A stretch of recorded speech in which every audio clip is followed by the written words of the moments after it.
नमस्कार, स्वागत है आपका न्यूज प्रवक्ता में और मैं हूं आपके साथ अनुष्का। चलिए रुक करते हैं खबरों की ओर। मध्य प्रदेश में कांग्रेस पार्टी फिर से सत्ता को अपना दमखल दिखाने जा रही है। इस बीच कांग्रेस पार्टी मध्य प्रदेश अब न्याय यात्रा निकालने जा रही है। न्याय यात्रा की शुरुआत सबसे पहले 10 तारीख को मंदसौर जिले में, फिर 13 तारीख को होशंगाबाद में न्याय यात्रा का आगाज होगा। साथ ही इसके बाद आगरमालवा के समेत पूरे मध्य प्रदेश में 20 तारीख को समस्त जिला मुख्यालय प्रशासन का भी घेराव करने जा रही है। मध्य प्रदेश कांग्रेस कमेटी के प्रदेश अध्यक्ष जीतू पटवारी ने बताया कि जिला कलेक्टरों का घेराव कर मध्य प्रदेश की अंधी गूंगी बहरी सरकार को जगाने का कांग्रेस पार्टी पूरा प्रयास करेगी। मध्य प्रदेश के विभिन्न जिलों में कांग्रेस पार्टी के दिग्गज नेता प्रदर्शन में होंगे शामिल। इस बार कांग्रेस पार्टी सत्ता को खुली चेतावनी देता दिखाई दे रही है। वहीं कांग्रेस पार्टी का मानना है कि इस बार प्रशासन को जताने के लिए पूरे प्रदेश भर में एक साथ कलेक्टर कार्यालय का घेराव किया जाएगा, जिसमें प्रदेश स्तरीय कांग्रेसी नेता शामिल होंगे। कई जिलों में प्रदर्शन कमान कांग्रेस कमेटी प्रदेश अध्यक्ष जीतू पटवारी, विधानसभा नेता प्रतिपक्ष उमंग सिंगार, पूर्व मंत्री सज्जन सिंह वर्मा, पूर्व मंत्री पीपी शर्मा, वर्तमान कांग्रेस कमेटी मीडिया प्रभारी मुकेश नायक जैसे तमाम बड़े नेता मध्य प्रदेश के जिलों में होने वाले कलेक्टर घेराव की कमान संभालेंगे। मध्य प्रदेश में कांग्रेस पार्टी अपने स्तर पर इस तरीके का एक अभियान शुरू करने जा रही है। बात यह है कि राहुल गांधी जी जब जातिगत जनगणना की बात करते हैं तो क्यों करते हैं? भारतीय जनता पार्टी के लोग इसको का विरोध करते हैं, आरएसएस के लोग इसका विरोध करते हैं, तो क्यों करते हैं? इस देश में अमीर अमीर और गरीब गरीब होता जा रहा है। जब हम जातिगत आधार पर, धार्मिक आधार पर रिश्ते स्वाभाविक एक दूसरे की शादी ब्याह करते हैं, आपस में जीवन जीने की शैली बनाते हैं, तो कौन सी समाज के लोग आर्थिक इस देश में 70 साल 75 साल बाद संपन्न हुए, कौन से समाज के नहीं हुए, ये जानना तो अधिकार है।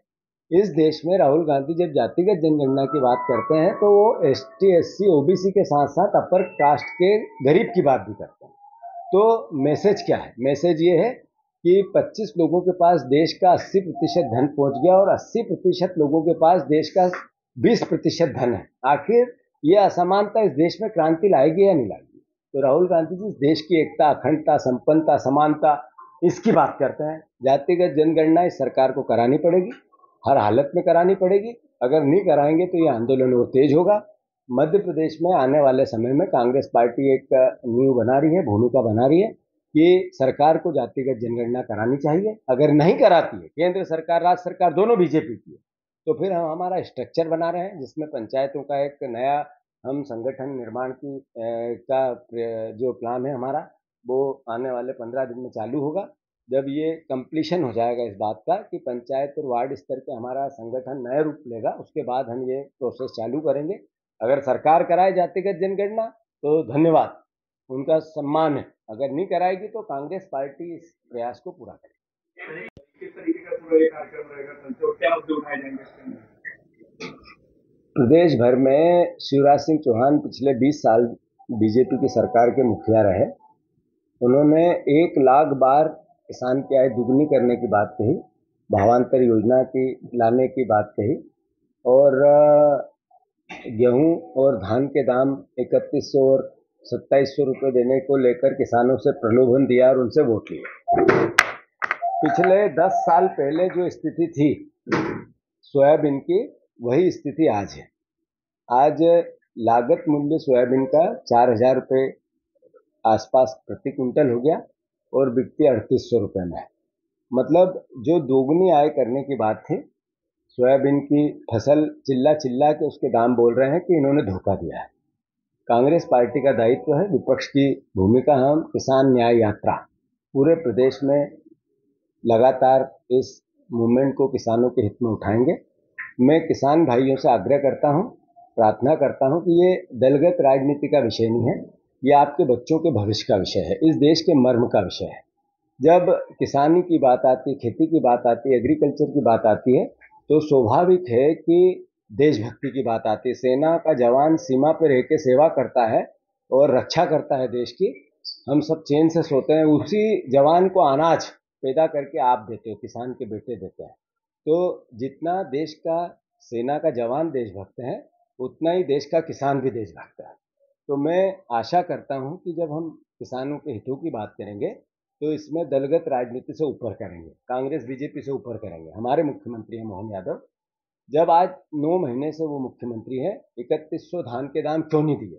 क्या कारण है 2700 गेहूं के दाम नहीं दिए? क्या कारण है एमएसपी पे महाराष्ट्र में शिवराज सिंह चौहान देश के कृषि मंत्री बने आपके वोट से, मध्य प्रदेश के वोट से, और वहां पे एमएसपी पर सोयाबीन खरीदी जाएगी? महाराष्ट्र में चुनाव है, मध्य प्रदेश में नहीं खरीदी जाएगी।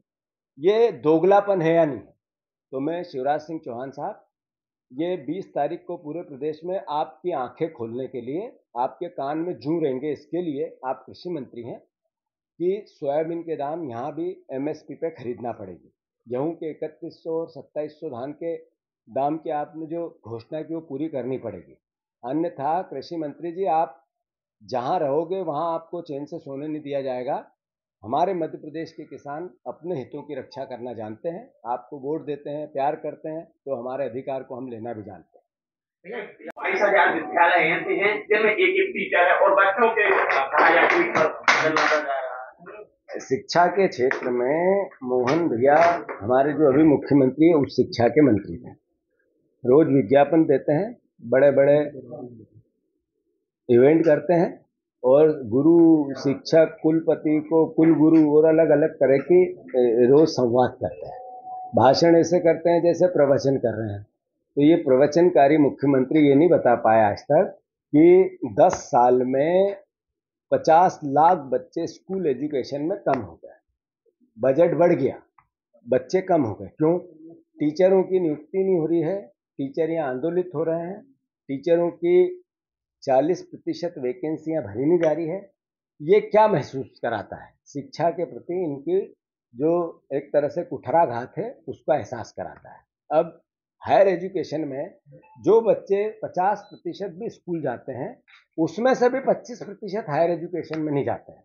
तो इसका मतलब क्या है? कॉलेज नहीं पहुंच पाता। इसका मतलब है कि मध्य प्रदेश 25 साल में शिक्षा के क्षेत्र में का अति अन्यायी सरकार ने किया है। अगर कोई इस पाप को भोगेगा, अगर इतिहास लिखा जाएगा तो बीजेपी के नाम से लिखा जाएगा कि शिक्षा के क्षेत्र का जो कुठाराघात किया वो भारतीय जनता पार्टी, शिवराज सिंह चौहान और मोहन यादव। धन्यवाद, सरकार जाएगी, क्योंकि अलग अलग जिलों की जब हम समीक्षा करते हैं तो गड्ढों के कारण छोटे मोटे 100-200 मौतें हो चुकी है। तो इन मौतों और इन हत्याओं का अगर कोई पीडब्ल्यूडी विभाग दोषी है तो जागे सरकार। अब आज इन्होंने गड्ढे नापने की बात की है, देखते हैं भरेंगे क्या। फिलहाल हमारे साथ खबरों में बस इतना ही। अब बने रहें न्यूज प्रवक्ता के साथ। नमस्कार।